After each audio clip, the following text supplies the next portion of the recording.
In the hot months of 1867, not far from the quiet roads of Sedalia, Missouri, a child named Timothy Caldwell became the center of a terrifying mystery that shook an entire farming town.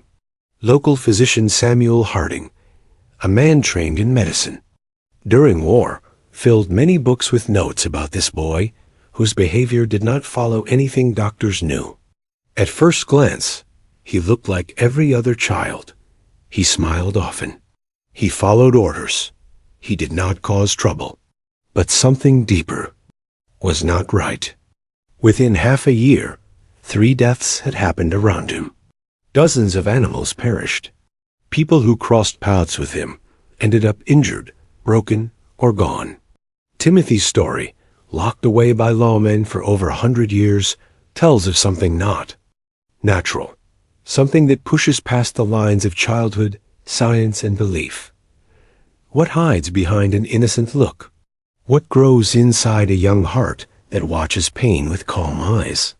This tale shows how horror can wear a soft face, how evil can grow unnoticed, and how truth can be sealed in old records buried beneath dust. Before hearing more about Timothy Caldwell and the fear he spread across Sedalia, if you enjoy learning about old unsolved cases, subscribe and click the bell. Comment below which part of the world you are watching from. We enjoy hearing your thoughts on these mysterious stories. The beginning of Timothy's tale was not violent. It was full of sorrow. Missouri, after the Civil War, was wounded. Towns were broken. Families were torn apart. Homes had turned silent. Fields had weeds. Fathers had vanished on faraway battlefields. Sedalia was one such place. The Caldwell family had land 15 miles outside town. They had cattle, corn, and dreams. But James Caldwell, the father, died during a battle in 1861. His wife Martha tried keeping the farm going alone, but disease took her in winter of 1865. Their oldest son, Thomas, young and tired, was left with empty barns and heavy debts. Then came a letter. Thomas's brother William had died in a prison. His widow had nowhere to go. Her boy, only 8, needed shelter. For Thomas, this boy was both help and weight. The boy's name was Timothy. He reached the farm with nothing but a bag and silence. His skin was pale. His hair was light. He looked fragile. His aunt, Sarah, cut his hair short. She said it would stop lice. He said little about his past. His father had worn a uniform. His mother had coughed until she stopped breathing. He had stayed with strangers before reaching this place. What surprised people most was how polite Timothy was. He said, "Yes, sir," and "Yes, ma'am." He worked without asking questions. He never shouted. He never cried. He never laughed loudly like other boys. When Samuel Harding first met Timothy, he felt something odd. The boy spoke clearly. He listened well. He made eye contact without blinking too much. He did not fidget. He did not act nervous. He did not behave like other children.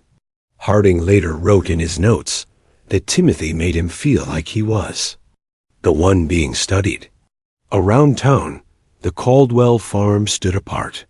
It was far enough from neighbors to feel lonely, but close enough that people noticed changes.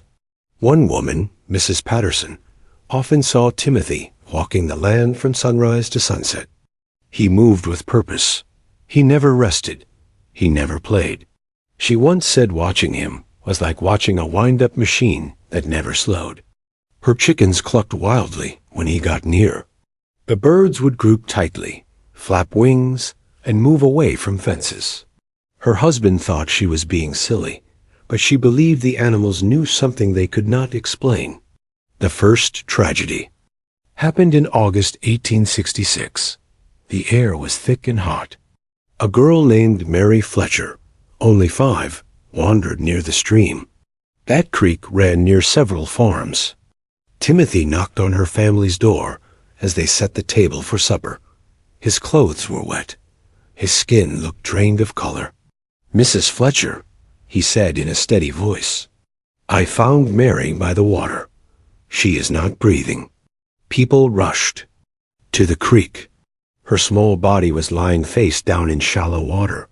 Dr. Harding was called. He said she had drowned. It looked like an accident, but something in Timothy's words caught his attention. The child described her position with exact detail. He named the spot. He explained how her dress was caught. He said the water near her face had a certain look. Most children cannot speak that way under shock. When asked why he had been near that place, he said he was looking for a missing calf. Thomas confirmed a calf had indeed wandered off that morning. It was found 2 days later, eating grass, far from the creek. At the funeral, Timothy sat still. His face did not move much. When others wept, he stayed calm. When Mary's mother fainted from grief, Timothy's eyes watched everything. Mrs. Patterson noticed something that stayed in her thoughts. Timothy's face did not cry. His eyes did not water. His posture showed respect, but his gaze held no pain. 3 weeks passed. Another life ended. Henrik Len, once a lumber worker, had weak joints but strong habits. He visited a rocky bluff to care for his bees. People said he had done that for years without falling once. His body was found at the bottom of the cliff. His hat hung from a bush. Timothy had found him again. He told people he had seen the hat and climbed down. Dr. Harding said the fall had killed him instantly, but there were strange clues. A large number of dead bees were found where the body lay, more than what would gather naturally. Timothy said perhaps the bees stung him and made him slip. Dr. Harding checked the hives. They were fine, not angry, not disturbed. The scene did not match the story. The third death removed any doubt about coincidence. A 6-year-old boy named Jacob vanished in the woods. Timothy helped search. He knew the woods like the back of his hand. On the 4th morning, he told the father he had heard crying near a hidden well. Jacob was found inside, alive but barely. He died after being pulled out. Timothy had guided searchers to a place hard to find. It was covered with logs and leaves. Harding inspected the area. The cover over the well had been placed with care, not by nature. Someone had arranged it. The doctor began writing more notes. Timothy's presence during each tragedy was not by chance. Animals on nearby farms were dying too. Birds with broken necks. Calves trapped in strange ways. Pigs wounded without reason. Horses injured overnight. The pattern grew darker. Chickens were killed cleanly, not like predators do. Harding saw cuts that needed skill, not randomness. Timothy was often seen near where problems occurred. Neighbors mentioned seeing him, always quiet, always polite. During one visit, Timothy asked, "How do you know if someone is truly gone?" The question came while watching Dr. Harding check a pulse. "Sometimes they just look like sleeping," he said. His tone was casual. The doctor answered with caution. But Timothy remembered everything. When Harding spoke about treating wounded men during war, Timothy asked about pain. Did they scream when their arms were removed? His face showed curiosity, not horror. By fall, Harding's journals were nearly full. Timothy had knowledge beyond his years. He understood injury, suffering, and death in ways no child should. But he had never broken a rule, never lost his temper. Evidence was still missing. Then came a chance. Thomas Caldwell hurt his back during harvest. He had to stay in bed. Harding visited daily. He used this chance to speak more with Timothy. What he learned was worse than he expected. Timothy had been running tests. He had a cave nearby. Harding found bones, metal tools shaped into blades, drawings showing cuts, and notes written carefully. Each page described animal pain. a rabbit with removed eyes, a squirrel sliced apart, observations about breathing, twitching, sound. One sketch showed Mary's body, another had Henrik falling. A third showed Jacob inside the well. These were not accidents, they were trials. Timothy was testing, watching, calculating. Harding knew time was short. He warned Sheriff Crawford. The lawman listened. He agreed that something had to be done. They made a plan. Harding would visit like usual, bring medicine, keep Thomas and Sarah asleep. Deputies would hide nearby. If Timothy tried something, they would act. Next morning, everything felt wrong. No farm sounds. No animals moving. Silence. Timothy appeared in the doorway. His arms were bare. His hands were clean. Too clean. "Good morning, Doctor," he said. His voice was normal, but his eyes glowed with energy. Inside, the couple slept. Too deeply. Their skin looked off. "What did you give them?" Harding asked. Timothy smiled. "Just some herbs I found. They will not wake soon." He had made sure they were alive, but helpless. Timothy sat down. He began speaking like a teacher. Calm, clear, detailed. He described drowning Mary, holding her down. Watching the air escape. He described tricking Henrik, loosening stones, releasing bees, making him fall. He explained how Jacob was starved, how he brought water just enough to keep him breathing. Then he said, "Now I want to see what someone does when they know what I am." He stood. He picked up a rope. He reached for a sharp object. Harding pulled out a pistol. Timothy did not panic. "6 bullets," he said. "6 people you care about. You have no extras." He stepped closer. "You are curious. You want to study me too. That is why you will not shoot." Timothy walked toward his uncle's bed. Harding aimed. "Move away," he said. Timothy charged. A fight began. The boy was small but fast. He had hidden blades in his clothes. Deputies stormed in. One grabbed Timothy. Harding breathed heavily. The couple was still breathing. The boy sat in the corner, ropes tied, clothes torn, face calm.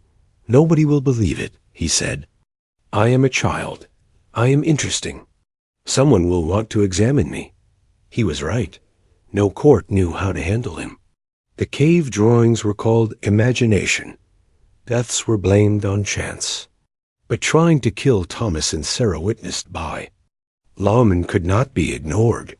Timothy was sent to a special hospital for study. Harding stayed there 3 months. The boy adjusted fast. He cried when needed. He smiled on cue. But Harding saw the lies. Timothy had mapped every emotion. He had learned what face to wear. His tears were for effect. His sadness was for gain. His journal, full of sweet lines, was actually a secret code.